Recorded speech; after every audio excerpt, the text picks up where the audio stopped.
پر نبی کے ایک دو دادا پر دادا کو یاد کرنا چاہیے. ایک صلوات پڑھتے پر محمد صلی اللہ محمد وآل محمد. اچھا 6 برس کے ہوئے تو ماں کا سایہ سر سے اٹھا, 8 برس کے ہوئے تو دادا کا, 8 برس سے جناب ابو طالب کے زیر سایہ پڑ رہے ہیں. جناب عبد المطلب علیہ السلام کے بعد سے 12 برس کے ہوئے تو حضرت ابو طالب کے ساتھ پہلا سفر ہے مکے سے شام کا. 20 برس کے ہوئے تو واقع حلف الفضل, گزشتہ سال کی مجلس سن لیجیے گا اور ضرورت بھی ہے اس کو ایک مرتبہ سنیے گا ضرور. 12 سال کے ہوئے تو شام کا پہلا سفر, 20 سال کے ہوئے تو واقع حلف الفضل. حلف الفضل کا مطلب یہ تھا کہ ہم یہ ایک ایگریمنٹ باندھا گیا تھا وہاں پہ کہ اگر کوئی مظلوم ہے تو ہم مظلوم کا ساتھ دیں گے, ہم مظلوم کا. یہ کب؟ جب 20 برس کے ہوئے. 25 برس کے ہوئے تو نبی گرامی کی شادی ہوئی. 30 برس کے ہوئے تو امام علی علیہ السلام کی ولادت ہوئی. 35 برس کے ہوئے تو حجر اسود کی دیواریں, کعبے کی دیواریں گر گئی تھی, حجر اسود کو اپنی جگہ پہ نصب کیا. 40 برس کے ہوئے تو فرشتے وہی قرآن کی آیت لے کر اترا, بسم اللہ الرحمن الرحیم, اقرأ بسم ربک الذی خلق, خلق الانسان من علق, اقرأ وربک الاکرم الذی علم بالقلم, علم الانسان ما لم یعلم. اسی کو کہتے ہیں مبعوث برسالت ہونا, اسی کو کہتے ہیں بعثت, اسی کو کہا جاتا ہے بعثت. بہت توجہ کریے گا. ایک عام الفیل سے 40 عام الفیل تک, یہ عام الفیل کا سن. یہ کون سا سن ہے؟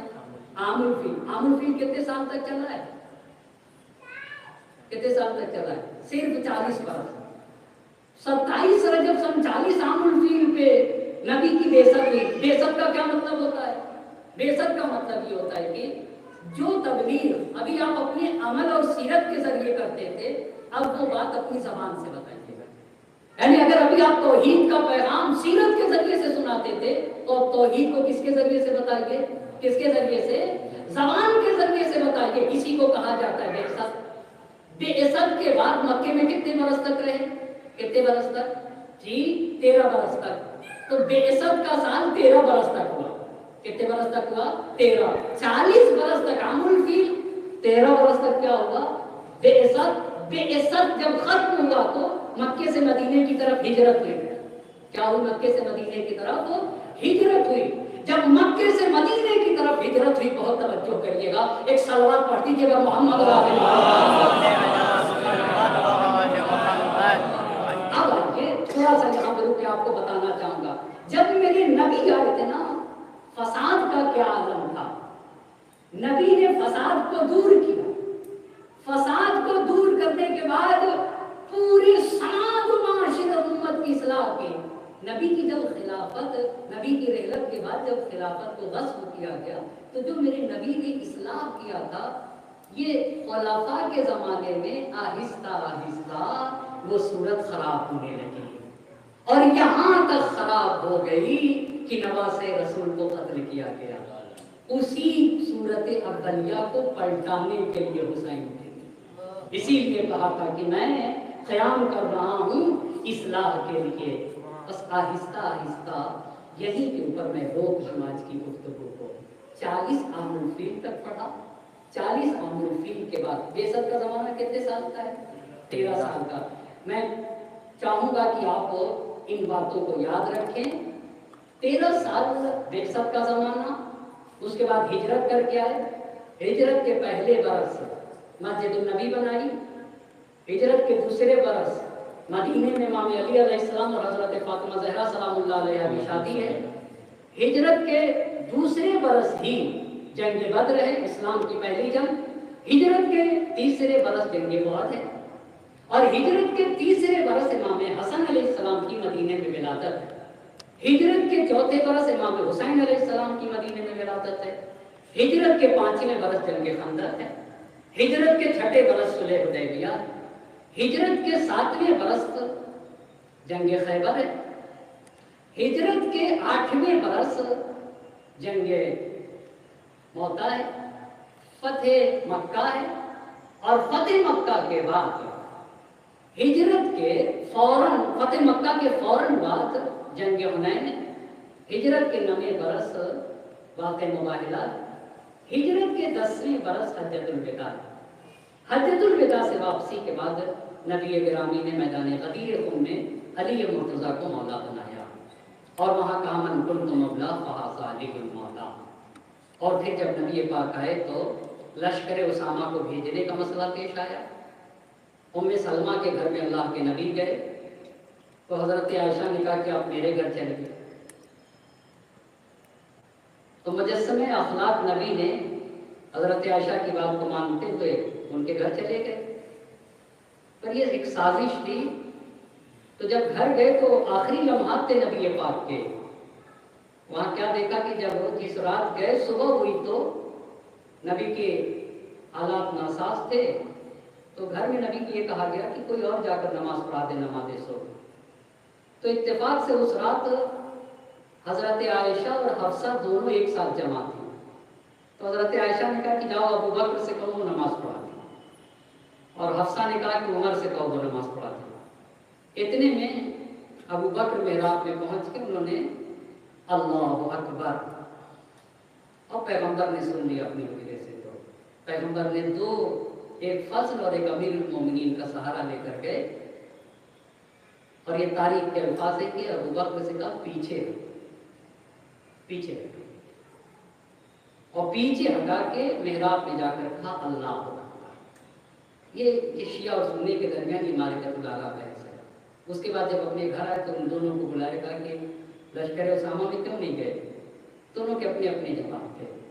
پھر پیغمبر پاک نے کہا کہ قلم اور دعوات لے کر جائے.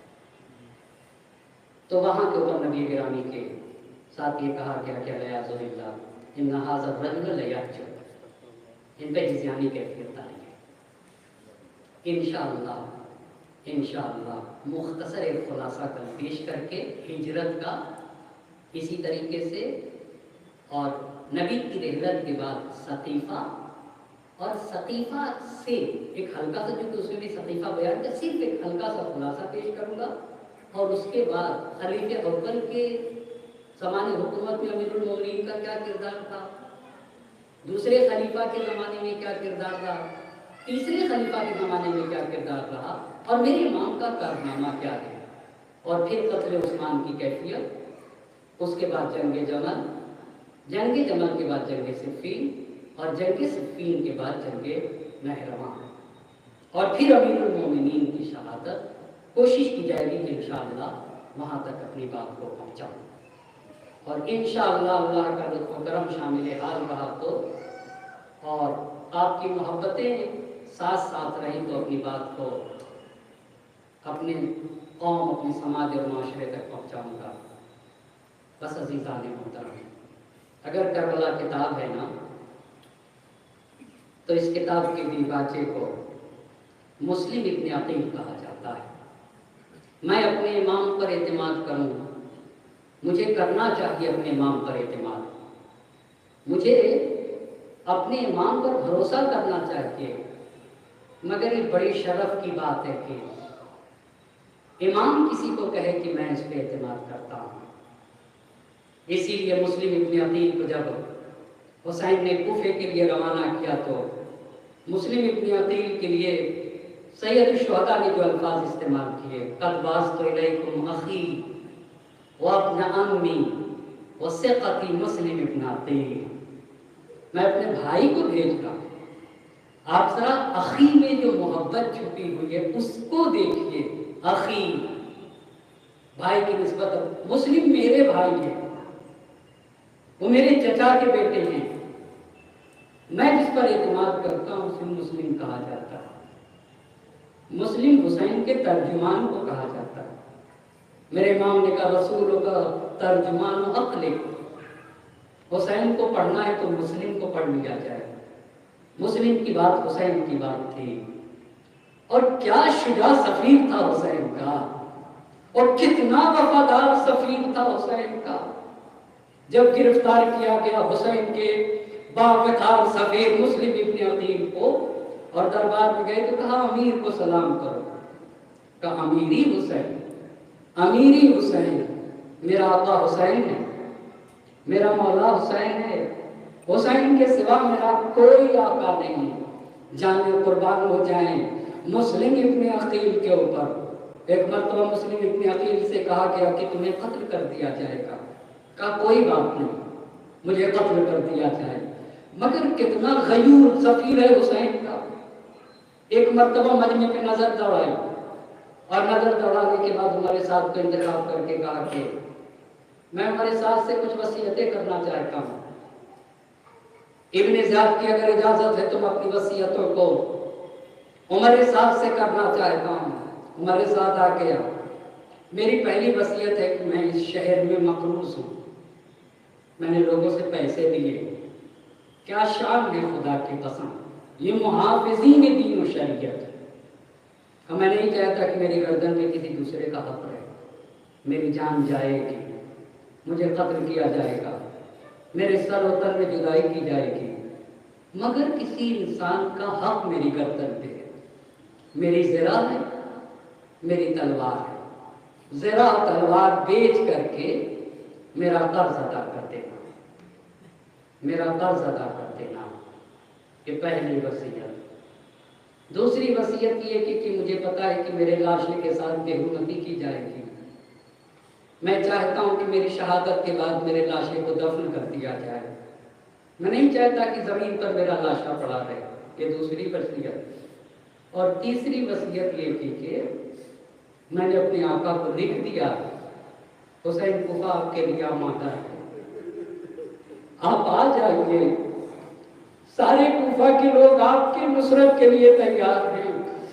اتنا کام کرو کہ میرے آقا تک یہ پیغام پہنچا دو کہ حسین کوفے تشریف نہ لے آئے، اب کوفہ آپ کے لیے آمادہ نہیں ہے. جو کو اللہ مسلم نے وصیتیں کر دی. دارالعمارہ کی چھت پہ لے جایا گیا اور لے جانے کے بعد یہ مرحلہ آیا کہ مسلم کے سر تر میں جدائی کر دی جائے گی. مسلم نے نماز ادا کر لی. نماز ادا کرنے کے بعد حسین کی طرف رک کر کے ایک مرتبہ اپنے آقا کو سلام کیا. السلام علیکم یا ابا عبداللہ، اے زہرا کے لال حسین تم نے میرا سلام. ارے مسلم کے سر و تن میں جدائی ہو گئی.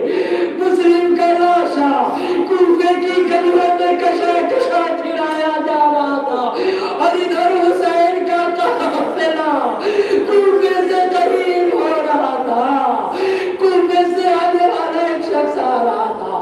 حسین نے اسے بلا لیا. یہ بتاؤ کوفے کے حالات کیا ہے؟ کہنے والے نے کہا سب کے سامنے کہہ دوں یا اکیلے کہوں؟ تو میرے حسین نے کہا میں نے اپنے اصحاب سے کوئی بات مخفی نہیں رکھی، مجمع عام میں کہہ دو. ارے ایک مرتبہ کہا جب میں کوفے سے نکل رہا تھا مسلم اور حامی کو کوفے کی گلیوں میں کشا کشا پھرایا جا رہا تھا. حسین مسلم کی بچی کے خیمے میں آئے، اپنے زانوں پہ بیٹھایا، سر پہ دست شفقت پھیرنے لگے. ہاشمی گھرانے کی بچی تھی، فوراً سمجھ گئی ارے میرے بابا کی خیر تو حسین نے گلے سے لگا لیا. اب حسین بابا میں مسلم کی بیٹی سے کہنا چاہوں گا، اے مسلم کی بیٹی آپ کتنی خوش نصیب، بابا شہید ہوئے. حسین نے دست شفقت سر پہ پھیرا مگر ہار سکینہ بابا بابا کہتی تھی. ظالم تماچے مارتا تھا.